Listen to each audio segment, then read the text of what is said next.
I love being in the mountains for all the serenity and the peace and really being able to clear your mind in the right way. And the best thing about it is you don't get hit by 250-pound linebackers.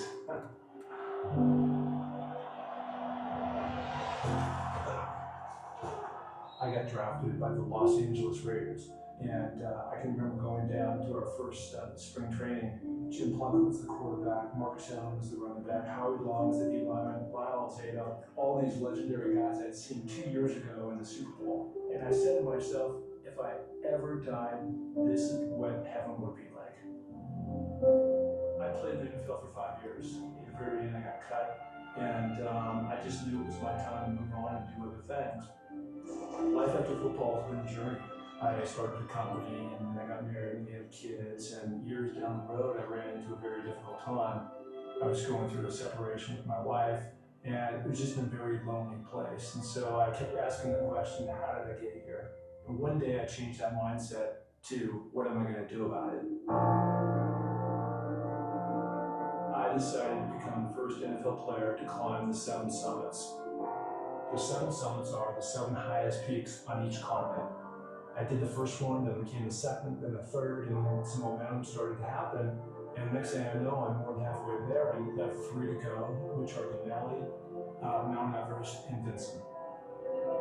I got pushed back on Denali in Alaska last year. We ran into minus 60-degree temperatures on top.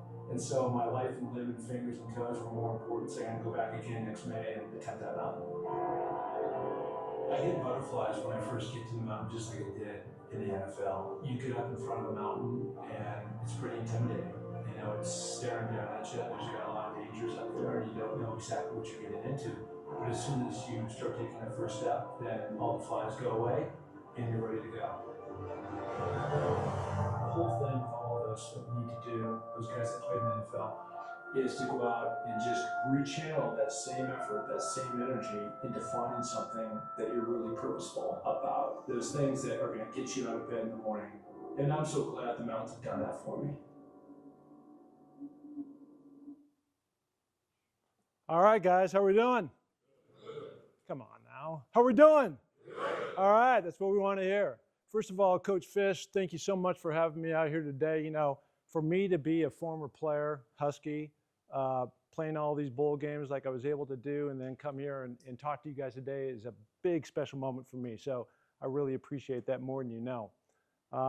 So there's a lot that went down since that was taken about 5 years ago over here on Mount Rainier.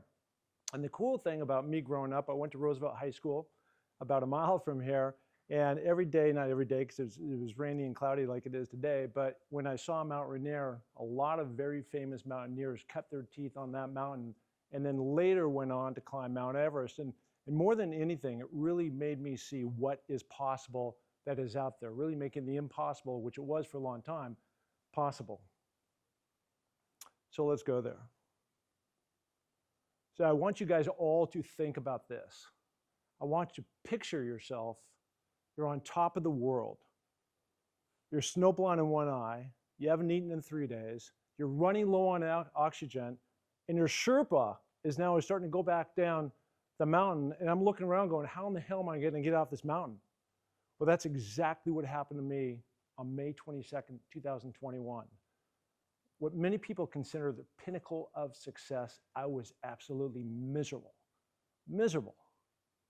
I'd been climbing for 10 hours throughout the night, and I knew I had another 8 to 9 hours to get back down the mountain to Camp 4 at 26,500 feet. I also knew that I'd be stepping over my tent mate, Don Cash, that I climbed with in 2019 in Antarctica. Later that same year, he'd gone to the top, raised his hand, top of the mountain, fallen over, dead, done.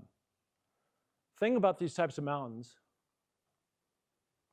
is that Mother Nature does not care. When you're talking about KT, when you're talking about Mount Everest, doesn't care.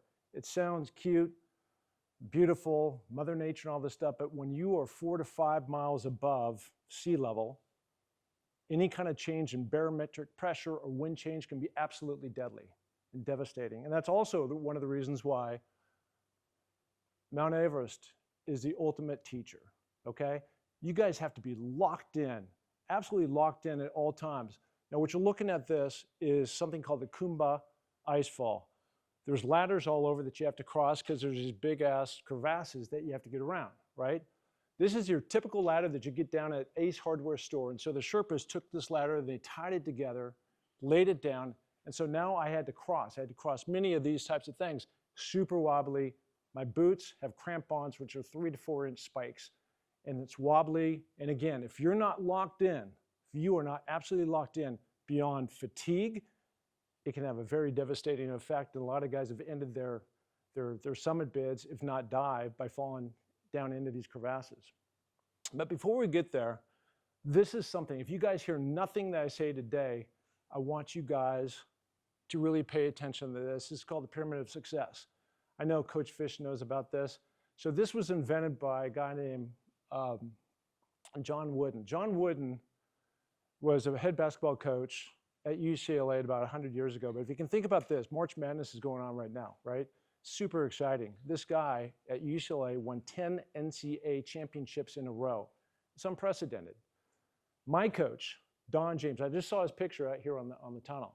Don James was a legendary coach here. He actually took this exact same model and adopted it for himself. And if you don't know who Don James is, if you've never paid attention to him, if you've never looked at the statue that's outside the stadium, there's another guy you may know of named Nick Saban. Nick Saban coached for my coach, Don James. He used the exact same system. He won 7 national titles, I think 1 or 2 at LSU and the rest at Alabama. So you should know him. So essentially what this is this. There's 25 different blocks within this. And it's really how you ascend, become the best at what you do. It could be in sport, right? Big 10 here. Could be in business. Could be a personal achievement. The thing I like to focus on, and the thing that's helped me do all these things that's out there, is this thing called competitive greatness. Competitive greatness is really loving the process.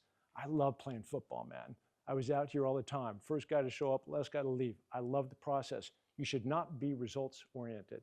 It will never work because there's hard times that hit. You guys are down, fourth quarter, everything like that. You got to get through it. And when you love that process, you will get through those things. Now, if you look at the very tippy top, faith and patience, okay? If you believe in the system, I know Coach Fish has one. If you believe in the system, you got to have the faith and you have to have the patience to let it play out. I'll give you an example. I came over from Roosevelt High School. I was a hot shot back in the day, and it was a different day too, right? You guys were lifting at younger ages and all that kind of stuff and competitive flag football. But when I came out, I didn't have to do anything. I was just naturally better than everybody. When I got here, I got my ass kicked, right? So at the very bottom over here, for me, I came in at 181 pounds. I couldn't bench my weight, right? So I had to get bigger, faster, stronger, better 40 time, do all that kind of stuff. It took me 3 years, and there were dark times for me. I thought I was going to quit. And back in those days, it's not like this NIL thing where you can come and go. And, you know, the rules have changed a lot. It's very punitive if we left. So I had to stick it out, right? And I didn't think I was ever going to see the light of day. But because I loved the process and I stuck to it, I had the faith, I had the patience, right? I put myself in a position that one day we're playing Michigan, I got put in, and the game got down to the final minutes, actually the final seconds, and with like 16 seconds to go, they threw it to me, I jumped up, caught the ball, we won the game, and it was amazing. But again, I had to stick with it. Another thing too, you guys all, especially for you younger guys who aren't playing, why not me? You got to say to yourself, there are no caps on anything that you do, right? Why not me? Why can't I be the guy to go to the NFL? Why can't I be the guy to make the winning touchdown, make the tackle, make the block, whatever it is? You can, right? But you got to take, you know, any kind of limitations that you might have off. Okay, so let's go back to Mount Everest and talk about that for a bit. So this is the airport that we flew into called Lukla, okay? It's also called the world's most dangerous airport. Now this runway is 300 yards, it sits on a cliff, right? And you gotta make sure that you hit those brakes by the time you hit that 24, you got major problems. I've got my back right now against a rock looking at this runway as I'm taking this picture. And when you take off, you've got your plane sitting on a 24, you're holding the brake down, you're revving up the engine, you slowly let that brake off, and you go flying down the runway, you take off the end of the cliff, and now you gotta bank it hard left because you're gonna hit that mountain on the right if you don't do that. Okay, to get up to Mount Everest Base Camp, this is called the Kumba Valley, right? It's 40 miles. It takes about 12 days to do that. And you're acclimating, we'll get into that in a minute, but you're acclimating as you're going from 9,800 feet up to 17,500, okay? Just to put in perspective for all you guys, when you're staring at Mount Rainier down here, which you could yesterday and see the top, that's 14,500 feet. I've been up on top of that a few times. This is living 17,000, 3,000 feet higher. So think about that. Now, I don't think you can do anything. I'm sure Coach Fish would agree, same thing, that you can't do anything without a roadmap. Where are you guys going? How are you going to do it, right? And so this is my roadmap on how I was actually going to try to pull this thing off. So you have base camp where I'm going to live for a while. Then the camp 1 is at 19,500 feet. Camp 2, 21,500 feet. Camp 3 at 23,500 feet. Camp 4, right in between that gap, is 26,500 feet. And the far left, you can see the top of Mount Everest. Now, the whole plan for me was not only to climb that, but come back down, jump in my tent for a couple hours, and then go climb Mount Lhotse, which is the 4th highest mountain in the world, and then come down. There's only a few people in the world who've actually pulled that off. Okay, I think more than anything, when we start talking about mindset, I'm telling you guys, in life, in football, in class, in business, and all these things that you guys are going to do one day, mindset is everything. I think one thing that people don't quite understand is that you've got to live at Everest Base Camp for 2 months, okay? 2 months is a long-ass time. You're eating bad food, you're sleeping on ice, you're sleeping on rocks, and it's just way too easy. There's a lot of guys up there with a lot of money who just go, screw this, man, I'm out of here, and fly back to New York and have a steak and red wine. And a lot of them do. We started with 24 people in our expedition party, and only 10 of us made it, right? So mindset, you got to stick with it.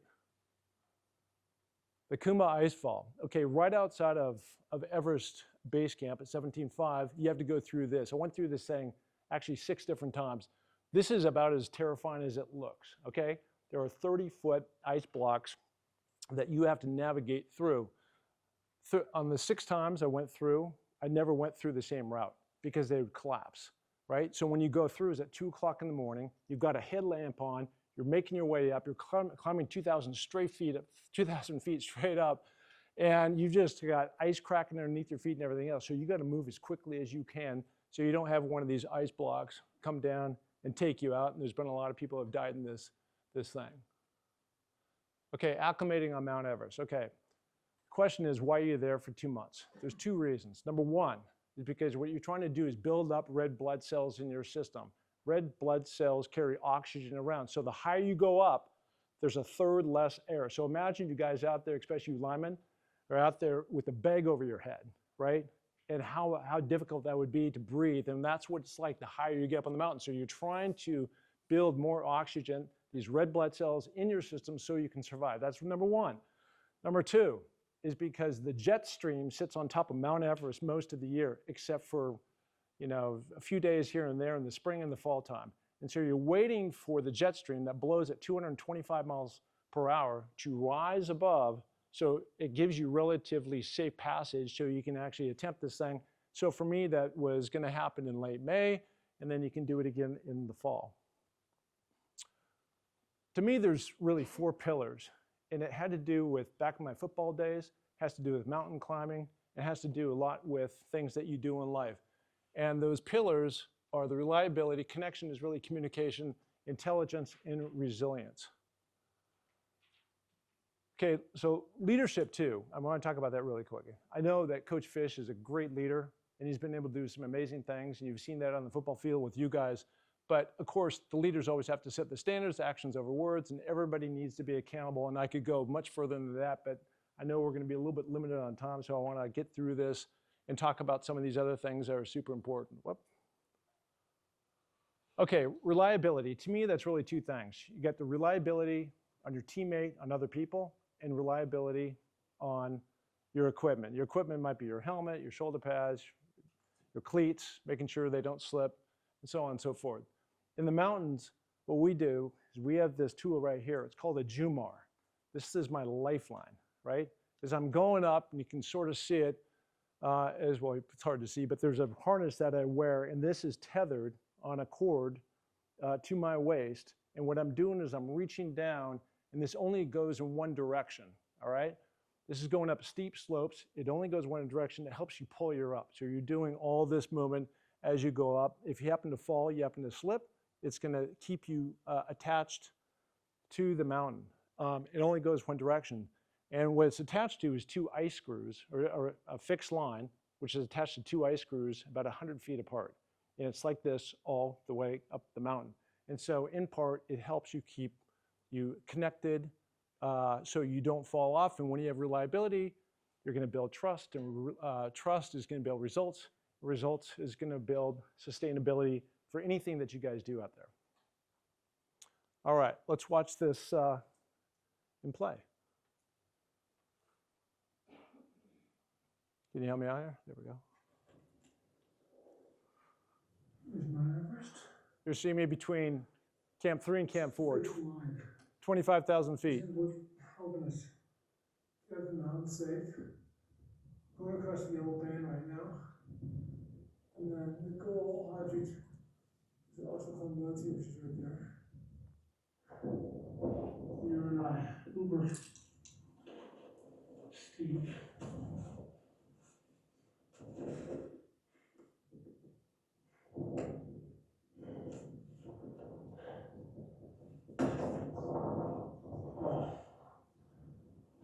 Edge. This is where you come up.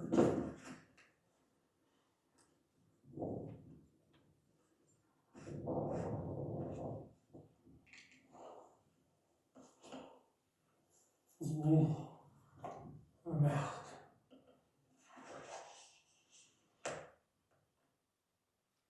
I look great, right?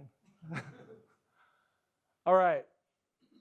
I mean, this is just, to me, it's amazing how many guys don't show up, right? You have to be responsible and accountable for showing up and doing your thing. That doesn't mean to come to camp, you're out of weight, you're out of shape. That means that when you come up, you've been doing all those things year round, you're ready to go, and becoming the best version of yourself. And also too, you know, so much of this too, like anything you do in work, jobs, playing football, climbing mountains, be a great teammate, man.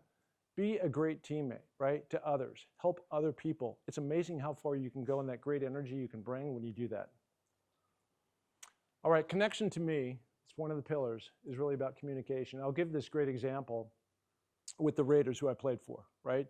So Al Davis was an owner. You guys probably wouldn't remember him or know him, but he was a guy that died several years ago, but he was a big pioneer within the Raider community in the NFL. Coach Fish would know who he is.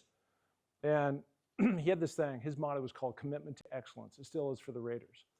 And as you guys saw last year, the Raiders were a mess. It was really a commitment to chaos, right? So I'll tell you the reason why that happened. So you have Tom Brady, who comes in as the new owner, right? And so he's chirping all kinds of things to the players, to the coaches, to the people on administrative staff, right? And then you have Pete Carroll, right? You guys probably know Pete Carroll. He's the head coach at the Seattle Seahawks, won a Super Bowl years ago, 10 or 15, 20 years ago. He was at USC, dominated when he was there, won a national championship once or twice. So the guy's a great coach, but he's got his way, he's got the Pete way, and they've got Tom effing Brady, right, that's got his way. And so what it created is chaos, and out of that chaos created confusion.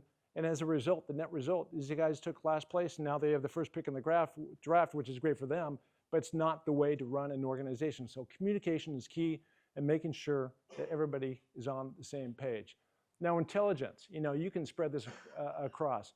I'm sure Coach Fish is talking to you guys a lot about, you know, do the smart thing, make the right play, especially when it's fourth quarter, you guys have a tight game, and you got to get out there, you need that extra mark, and it's 3rd and 10. You're not going to go 3rd and 8 on your route. You're going to go to 12 yards. Make sure you get that, right? You're not going to jump off sides. And the thing at altitude, and it has the same thing to do with if you're winded and you're gassed and you're fatigued, is that the higher you get, the just weird shit happens to your brain, and you get this thing called cerebral edema, which is the swelling of the brain, right? And so if you've ever seen somebody who's had about 12 Jägermeister shots, this is what it's like, right? They can't see, they can't think, and they do stupid things. So the key is making sure you're breathing in a way, you're conditioned, and you're talking to other people to make sure that things are going right. And if they're not, you want to turn that off and do something else. The biggest thing I think more than anything is resilience. That's one of the things I think I've been able to get past and go beyond what a lot of people would normally quit. I live in Sun Valley, Idaho. I live at 6,000 feet, okay? It was important to me before I left, this is starting in January 2021, that I put 150,000 vertical feet on of climbing up and down the mountain, up and down, up and down, and down, because I knew I was going to be in for some tough times when I got to Mount Everest, which I had no idea what that was going to be. I wanted to put myself in the best position again to succeed. And so I just don't feel, and I'm sure Coach Fish would say the same thing, you can't build a strong mind and then a strong body. You can't read a book on how to become tough. You got to be out there, you got to get your ass kicked, and you got to really grind. So you do that by having a strong body, which then creates a strong mind, and going through that time and time and time again. And that's how you get there, and that's how you get over the hump. Now, this is a picture of me. I'm emerging out of my tent. After 3 days, I was in a cyclone. We didn't know this was coming. So again, resilience. So you're stuck in this tent. You can't move, literally could not move. This slope that we were sleeping on, these tents are on about 35-degree angle. And so we're in this 70-mile-per-hour cyclone. We've got avalanches coming down on either side of us throughout the night. You can't move, you can't do anything, and you just got to ride it out. And sometime when the storms come, man, you just got to ride it out. You got to just get to the, maybe something's not going right in the game, and you guys are down by 14. You got to ride it out, because if you just keep working, you can get to the other side. You saw what happened the other night with UConn, right? Coming back on Duke. Amazing, right? They're down by 18, 19 points. They came by. They rode it out and got to the other side. Now, this is Camp 4, 26,500 feet. There's been a lot of chaos and a lot of death that's gone down up here. This is what I walked into, right? And this is not the way to do things, right? But this was getting absolutely battered during that cyclone. The jet stream had come back down. It was over 200 miles per hour blowing before it went back up. And now this is what I'm strolling into. So our tent was on the far right-hand side. And as I approached this, there's a dead guy that was laying there from 12 days ago, right? So this is what I'm walking into, right? The whole idea was for the Sherpas to wake us up at 11 o'clock with the idea of leaving at 12:30, right? An hour and a half. And normally it wouldn't take an hour and a half to get ready, but when you're at altitude, again, you're not going quite as fast, and you got to try to get something to eat and so on and so forth. Well, these guys didn't wake us up till midnight, right? So now we've got like 20 minutes to get ready and get out the door. And we're like, you got to be kidding. So I was the last one to do that. I didn't have anything to eat. And as I got out of the tent, it was blowing 40 to 45 miles per hour. And there was these little ice pellets that were coming sideways left to right. It slipped my eye, and now I'm snowblind. I can't see. So now on the day where I'm supposed to be at my best, where my best is required, I'm at my worst when my best is required. And it was a battle, but up I went. I just kept saying to myself, 10 more steps, just 10 more steps. I didn't focus on the end. I didn't focus on trying to get to the top. I just said to myself, get to that rock, 10 more steps. Get to that ice, 10 more steps. And I kept going, and I kept going, I kept going. By the way, just for reference, where those words are up there, that's Lhotse. So that's why I was supposed to go back up, the following, like 10 hours later. All right, so the question is, what breaks at altitude? This is just over the hill you're stepping, going towards the top, listening, right? And that's why conditioning is so key when you're gonna do something big and athletic, like what you guys do. Listening, you gotta make sure that you're conditioned enough so that you can actually hear what's going on, because if there's certain instructions that need to happen, you need to make sure that you hear those. The second thing is honesty. Like for a lot of guys, right, they pay a heck of a lot of money, they've been there for 2 months, and now you're like, 200 yards, well, it's longer than that, but you're fairly close to the top, and you don't want to quit. So you're not going to really be honest about the situation should you go back down and come back on another day. That's hard. And the other thing is situational awareness. You guys probably hear that all the time, as football players, right? Situational awareness. What is the down? Where are you in the game? What are you trying to do? For me, you got to make sure that you're watching everything you do. It's only about 2 feet wide as you're going up, and as you're going up, people are also coming back down, right? And so when you do that, you have to unclip this Jumor that I showed you. You have to unclip that thing. And you're going around people, and you're almost bear hugging people you don't even know to hold them in. If you fall to the left, that's 8,000 feet straight down to Tibet. If you fall down to the right, it's 8,000 feet down to Tibet. And so you got to be locked in, again, that fatigue thing I talked about earlier in the program. So at the end of the day, I summited, right? And it was a battle, and it took relentless determination and burning desire. But the kind of key takeaways on all this is that I do know this, is that when you follow that pyramid of success that I showed you earlier, and you put these pillars in, right? Reliability is gonna earn you trust. Connection, everybody's communicating. You're saying the right things. You're gonna be aligned. The intelligence, you're gonna make all the right decisions. And the resilience, you're gonna get through to the other side and persevere. And this is, guys, we talked about this earlier. Whoop, where did that slide go? Go back one, please. Yep. That's one of the things that we were talking about earlier in my intro, and thank you for doing that. You know, I'm in the Hall of Fame next door. You know, I won in this Emmy. I've been running Sports Illustrated, took them to #1, past ESPN, and became the first NFL player to climb the 7 summits. It's not me up here boasting, because I'm telling you right now, I'm not that talented. I can guarantee you, I'm not that talented. But I worked my ass off. I never gave up. I was making the right decisions. I did well enough in the classroom to actually put myself, again, in the position of success. And I'm telling you, if you guys follow that same system, that same pyramid, you guys are going to have an amazing season. I can't wait to watch. So thank you so much.